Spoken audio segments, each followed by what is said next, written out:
Saúde, estamos de volta. Nosso programa, como eu falei, está muito bom. Nesse segundo bloco, agora a gente vai falar sobre hipnose. Mas não é aquela hipnose de palco, aquela hipnose que a gente acostumou a ver em apresentações bem interessantes. A pessoa fica completamente ali entregue ao hipnotizador. Não, a gente vai entender como a hipnose pode também tratar problemas emocionais e até problemas orgânicos. A gente vai entender mais sobre esse assunto. A gente está aqui com a especialista em hipnoterapia do Centro Sofia Bauer, a Nani Vimercati, que é de Florianópolis, mas já é uma mineira de coração, né, Nani? Sim, sim. Bem-vinda, querida. Tudo bem? Obrigada, bem-vinda. Obrigado. Obrigada. Bem-vindo, eu digo, Obrigado você diz obrigado. Exatamente. Okay? Você já me hipnotizou. Nossa senhora, você sabe que eu estava conversando com você já pensando, como é que a gente vai... De repente você começa a me hipnotizar, vai me dar uma cebola para comer falando que é uma maçã. Pode ser, cuidado. Aí você disse, essa é a hipnose de palco, né? Sim, isso é a hipnose de palco, exatamente. Então, que diferença é essa? O que há de tão instigante quando a gente fala de hipnose e como é que ela pode ser usada também para tratar de traumas que percorrem toda uma existência, né? Que podem atrapalhar muito a qualidade de vida e até a relação que a gente tem com a gente mesmo, né? Exatamente, Fernando. A hipnose de palco, ela vem desde o século XVIII, assim dizendo, né? Porque existia um médico alemão e ele já trabalhava com isso e até tinha lá seus logros com essa função dentro da medicina. Desde então, a gente vai tendo uma evolução na ciência e vai tendo diversas outras respostas. A hipnose naturalista, que hoje a gente trabalha, inclusive no Brasil a gente tem o Centro Sofia Bauer, que se debruça muito para estudar sobre isso, traz uma hipnose onde ela é feita sob medida para cada paciente.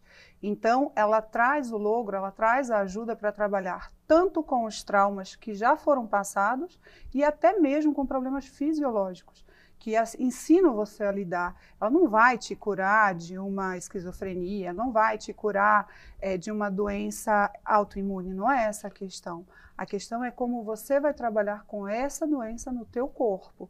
E para isso a hipnose entra com um atributo muito forte, não só pelos psicólogos e terapeutas, mas hoje é usada por muitos médicos. Sim, porque a gente está entendendo cada vez mais que não existe uma saúde física e uma saúde mental. Existe uma saúde única. Exato. E aí quando a gente fala de um autoconhecimento, a gente tem uma ferramenta importante que é a hipnose. Exatamente.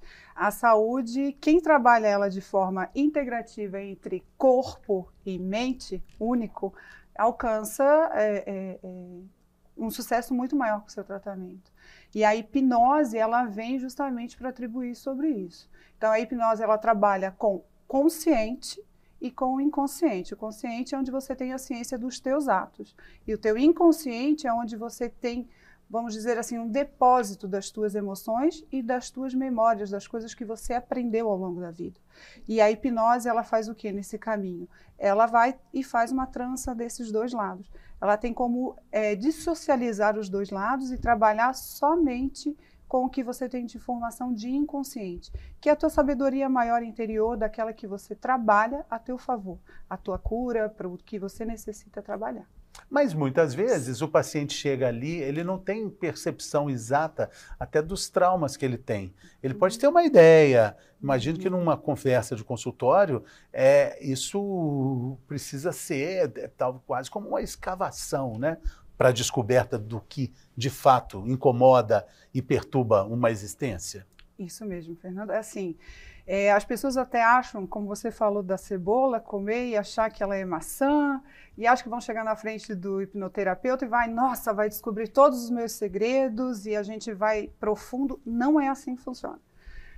O paciente, ele está ali, ele só vai aonde ele quer. O inconsciente, ele vai ter as memórias, está tudo ali registrado, mas não necessariamente ele vai estar disposto de me falar o que está acontecendo. E por isso a gente conta muito com a disponibilidade do paciente. A hipnoterapia, a hipnose, ela é uma ferramenta da terapia. Só que quem passa por ela é o paciente. Se o paciente não quer passar, não está disposto a passar por esse processo, a gente não tem a capacidade de chegar e falar: ah, você passou por isso aqui. Isso eu vou estar inventando. Então, o paciente, ele acessa aquilo que ele está preparado. E as camadas são tiradas em diversos processos, em diversos encontros, não é de uma única vez. Tem gente que já vai de primeira, no transe, né? No famoso transe. Mas tem pessoas que dependem, que esperam um pouco mais, que precisam da maior confiança, do maior rapport desse terapeuta para poder atender esse paciente. Porque, às vezes, o paciente não tem uma relação ali estabelecida com o terapeuta para falar essas coisas, né? Isso é muito comum num processo de análise, né? Sim, de análise ou de qualquer outro processo terapêutico, se você não tem uma relação estabelecida com o paciente com o terapeuta, nada vai ser feito. Então, essa coisa de trabalhar primeiro o setting terapêutico, a confiança do profissional com o paciente, ela é de suma importância em qualquer técnica terapêutica. E a hipnose não é diferente. Tanto é que você vai passar por uma entrevista, vai ser feita uma anamnese, vai ser feito o que o paciente quer. Por isso que a gente fala que ela é sob medida. Então, com base nesses diálogos, é que é levado o paciente para a hipnose. E ali começa a descascar camadas do que a gente tem para trabalhar. E hoje, Fernando, a gente não trabalha mais de ir no trauma zero, de você ir na cena do crime ou na cena do teu trauma. A gente vai em partes, é como um prato quente, você vai dando voltas, porque a intenção não é retraumatizar o paciente, e sim da condição de ele conviver com esse trauma de uma maneira saudável. É aquela frase, né? Não importa o que a vida fez com você, mas sim o que você faz e fez com o que a vida te fez, né? Exatamente, que é a tomada de consciência. Né? Você fala, eu tenho tal trauma na minha infância, na minha adolescência. Tudo bem. E aí, o que nós vamos fazer com isso aqui agora? E aí a hipnose vem, te leva na cena, faz todo esse trabalho e um bom terapeuta ele vai te conduzir, ressignificar uma palavra um pouco difícil de usar hoje em dia, mas é essa palavra que eu encontro nesse momento. Ressignificar, colocar um novo atributo naquele teu momento de dificuldade para onde você chegou hoje. Né? Então, assim, a hipnoterapia, ela é uma ferramenta da terapeuta. Existem outras maravilhosas também, mas eu sou suspeita em falar. A hipnose, ela tem base científica e ela traz muitos bons resultados. Então, a gente trabalha com ela fazendo esse novo alicerce do trauma e não simplesmente esquecendo ou criando uma nova imagem. Não, não é essa a questão. A questão é a gente ver como vai fazer dali para frente com essa tomada de consciência. E o paciente, ele tem toda a noção do que está acontecendo? A gente brincou ali do pêndulo, né? O clássico pêndulo, sim, que serve ali como porta de entrada para muitos processos de hipnose. O tocar ali, tocar nessa região, aqui na testa, enfim. Tá, desligou, acordou, grudou a mão, não solta mais. Tem muito... assim, o repertório é imenso, né? Sim. Mas como é que acontece no trabalho que a gente está falando aqui, da hipnoterapia para tratamentos ligados à saúde mental? Como é que acontece? Você explica, fala, agora você vai ser hipnotizada, agora você vai ser hipnotizado, ou acontece, de repente ele... Eu posso conversar com você agora, no meio de uma consulta, com o teu consentimento de procurar por hipnose, e eu estar fazendo uma hipnose consciente com você. E você fala assim, Nani, vem uma coisa aqui na minha cabeça, que é isso aqui, e você tem o teu próprio insight. Isso pode acontecer sentado no consultório e tá tudo bem, a gente trabalha com isso. E pode acontecer de uma maneira que hoje ela está dentro da hipnose naturalística, que é pela hipnose bareriana junto com a ericksoniana, que você vai ter um espaço no teu consultório com a formação devida, o paciente vai estar vestido, deitado na posição correta, que tem que estar, destravar o ilipsoas, que é um músculo, então, ou seja, a gente fala total de ciência aqui, Que você está em pé, você está pronto para correr. Você está sentado, você está pronto para levantar. Deitado, você está dando uma instrução para o teu corpo através desse músculo, que é o músculo da alma, assim chamado, que é o músculo mais profundo que a gente tem. Ele está descansado, teu corpo vai receber uma mensagem lá em cima, descansa. Assim eu começo a fazer a tua indução, vezes psicossensorial por cheiro, vezes só com a minha palavra, vezes com o sabor de algo que a gente coloca no consultório, não tem nada de droga, pode ser um chá, pode ser uma água gelada, e você vai acessando memórias que você tem ali guardada para trazer, para ser trabalhado na terapia. Então, ou seja, o pêndulo, ele não é existente, tá? Ele é da técnica clássica que serve para fazer o que a gente chama de uma ordem. E a gente que é da parte ericksoniana, baureiriana, dessa nova psicoterapia de hipnoterapia, ela não é para te dar ordem. Para te dar ordem. Ela não é para você ser ordenada a fazer o que eu quero. Pelo contrário, é o paciente entrar na condução do que ele quer.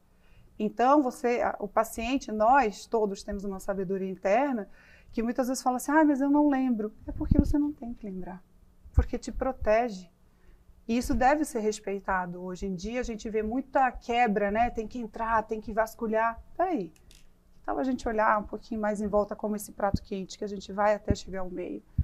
Então essa é a diferença hoje da nossa hipnose. E que tem vários profissionais pelo Brasil, tem pelo mundo todo, que a gente trabalha, faz as formações, atende também pessoas que trabalham com isso e é espetacular. Lá na clínica a gente tem diversos médicos que passam por cursos com a gente. E é fantástico você ter o teu cardiologista trabalhando em hipnose com você. Então, sim, assim, está se tornando uma prática cada vez mais conhecida e com muito mais seriedade, que é o que mais importa no meio disso tudo, né? E o paciente está o tempo todo, mesmo quando deitado, mesmo quando desligado por todos esses métodos aí que você falou, ele está consciente? Sim, sim. Ele está vendo o que está acontecendo, ele está vendo o que está falando? Ele sente onde ele está, se eu perguntar ele vai me responder, ele ouve. O que pode acontecer é um estado de transe. Esse estado de transe, por muitos, é visto como um sono. É isso que pode acontecer. E ele acessa as memórias que precisam ser acessadas, que ele dá conta de acessar.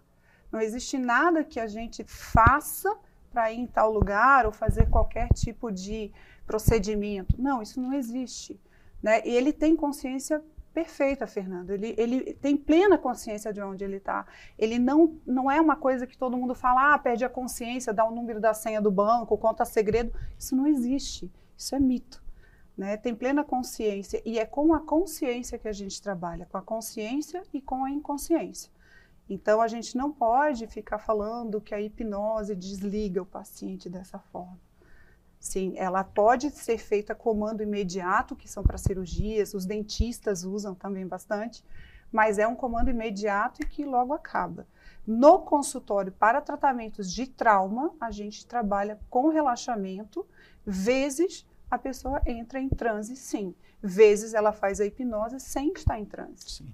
E é preciso lembrar que, por exemplo, você, Nani, é uma psicóloga, sim, né? Então, nós estamos falando aí de um processo terapêutico que é fundamental, que permeia todo o trabalho da hipnose como terapia também, né? Uhum.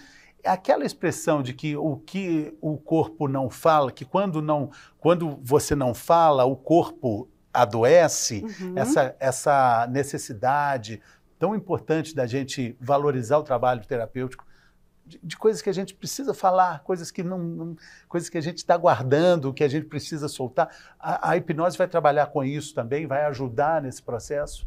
Sim. Você tem total razão de falar que tem até um livro que acaba de chegar no Brasil traduzido que fala O Corpo Guarda as Marcas, e de Bessel van der Kolk. É espetacular, que ele fala justamente sobre essas reações que a gente tem no corpo, através de doenças, grande parte psicossomáticas, que trazem as emoções de alguma forma. É como se o corpo pudesse dizer assim, ei, presta atenção aqui, está registrado, vamos fazer alguma coisa com isso. E hoje, a psicoterapia, ela tem se debruçado muito sobre isso. E o profissional que não está se preparando para receber os sintomas fisiológicos como parte do emocional que não quer falar, ele não vai poder estar trabalhando com esse paciente. E sim, é de suma importância a gente escutar o que o corpo está falando. O teu sintoma, aquele diagnóstico que o médico traz, né? Aquilo que você chega no consultório. Muitas vezes os pacientes chegam para a gente falando assim, eu sinto muito aperto no peito, eu não tenho nenhum problema, mas eu quero mexer nisso aqui. Não sei como é que nós vamos fazer, não acredito nisso, não faço isso, mas eu estou com isso aqui. E a gente logra, mesmo sem ele falar necessariamente tudo, porque ele sabe o caminho. E a gente faz essa condução, esse trabalho dentro do consultório. E ele tem consciência, olha, a gente está trabalhando isso com você hoje. Esse sentimento está apontando aqui um desamparo, por exemplo. Está apontando aqui um problema com os teus afetos. Faz sentido? Você não precisa me dizer o que é, só sim ou não.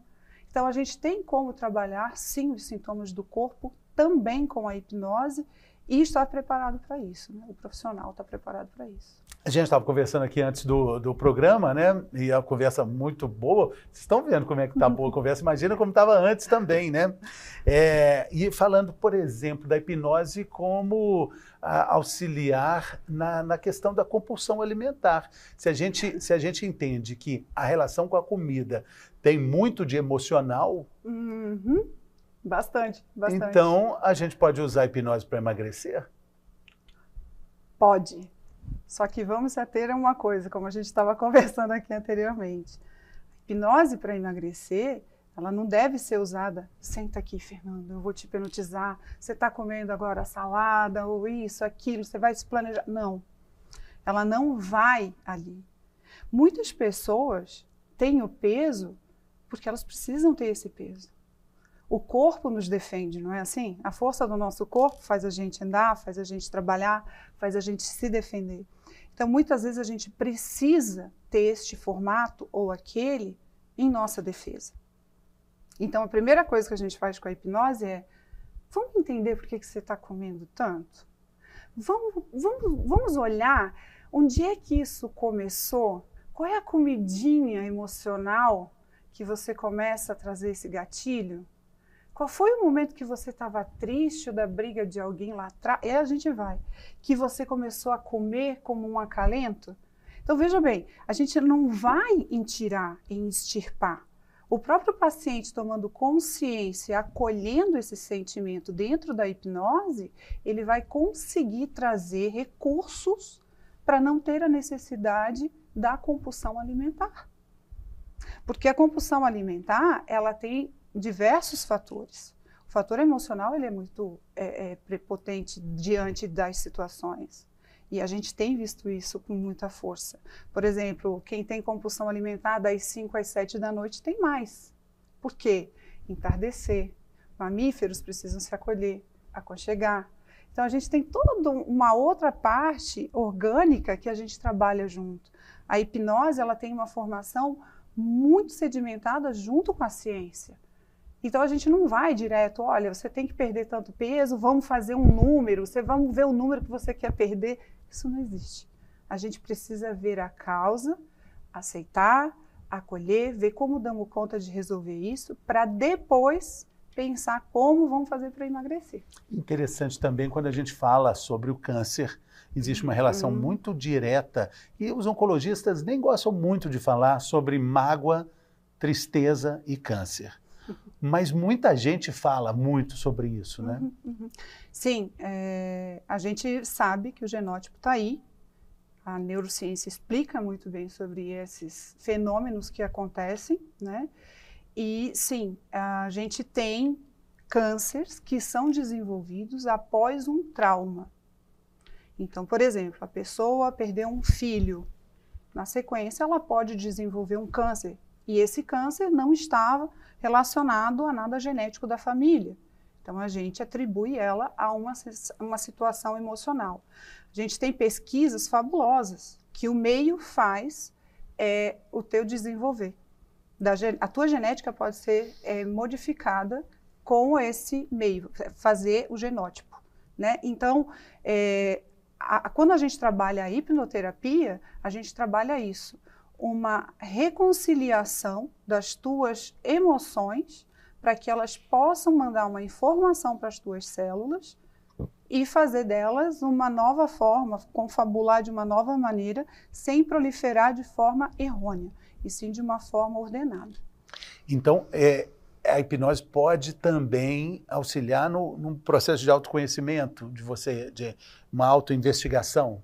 Sim, ela é um processo que te leva a um autoconhecimento e muitas vezes a conhecer partes das que são desconhecidas. Às vezes a gente fala sombras, e a gente parte sombras e parte luz, né? Hoje pela manhã eu falava isso para uma paciente.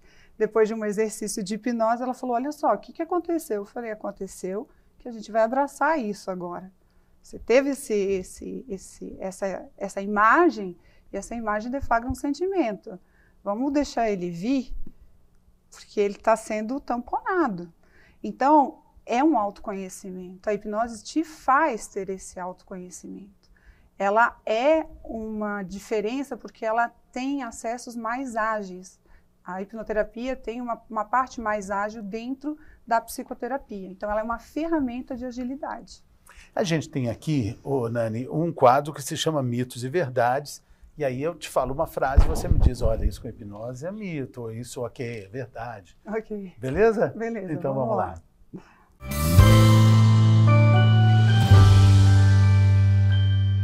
Mitos e Verdades hoje com a psicóloga Nani Vimercati, de Florianópolis, mas já mineira, né? De coração, né, Sim, Nani? Totalmente. E a gente está falando sobre hipnoterapia e a gente tem frases aqui para ela cravar se é mito ou verdade a frase que eu vou dizer agora. Por exemplo, hipnose e meditação são a mesma coisa? É mito ou verdade, Nani? Hipnose e meditação são diferentes. A meditação, que você recebe ela gravada, né, que eles até falam da auto-hipnose, você está fazendo sozinho, você está fazendo algo gravado ali que vai te levar a uma meditação, um relaxamento. A hipnose, ela tem fundamentado antes uma anamnésia sua, uma consulta com um profissional, e dali ela vai te levar, vai fazer você ir ao lugar, à sensação, à reformulação do sentimento, do estado de ser diferenciado para aquilo que está se buscando. O hipnotizado pode confessar segredos sem querer durante uma sessão. É mito ou verdade? Mito, isso não acontece. Não tem como acontecer, não. É bom a gente dizer, porque isso é uma das coisas mais, né? Sim. Onde eu vou falar assim do banco. Sim, eles já chegam perguntando, né? Minha mulher mandou eu aqui, e aí agora o que eu faço? Eu não quero falar tudo. Eu falo, não, calma, você só vai falar aquilo que você tem desejo. Fica tranquilo. A hipnose não ativa uma supermemória. Mito ou verdade? Mito. A hipnose, ela ativa, sim, ela pode acessar uma supermemória. Ela não ativa, porque ativar você está falando daquilo ficar recorrente na sua memória e você sair da sessão. Você visita. Você visita. Mas quando o hipnoterapeuta sente que isso está acontecendo e pode deflagrar o que a gente chama da catarse, isso tem que ser estabilizado. A intenção não é um sofrimento para o paciente. Muito bem. A outra questão é, a hipnose pode ser usada como forma de anestesia. Mito ou verdade, Nani? Então, temos alguns relatos, né, de que isso foi feito, mas dentro da hipnose ericksoniana e bauereriana, não, é mito. A gente trabalha com uma coisa, a ciência em conjunto. É necessário, sim, anestesia, é necessário talvez você passar pela hipnose, estar hipnotizado para poder não ter nenhum trauma para ir para o centro cirúrgico. Isso acontece muito, muito mesmo, muitos buscam a gente para fazer isso. Mas você estar hipnotizado e não tomar anestesia ou não passar pelos procedimentos, isso não. Mas você disse, né, que dentistas usam também a hipnose, porque tem muita gente que tem medo do dentista. Da agulha, tem medo do barulho. E aí, alguns dentistas que trabalham com hipnose fazem um trabalho antes para que seja menos traumático o atendimento. Quando eu era criança, eu também tinha medo de dentista. Agora eu tenho medo da conta do dentista. Mudou. Tá, aí não tem hipnose que resolva, não, né? Essa daí não.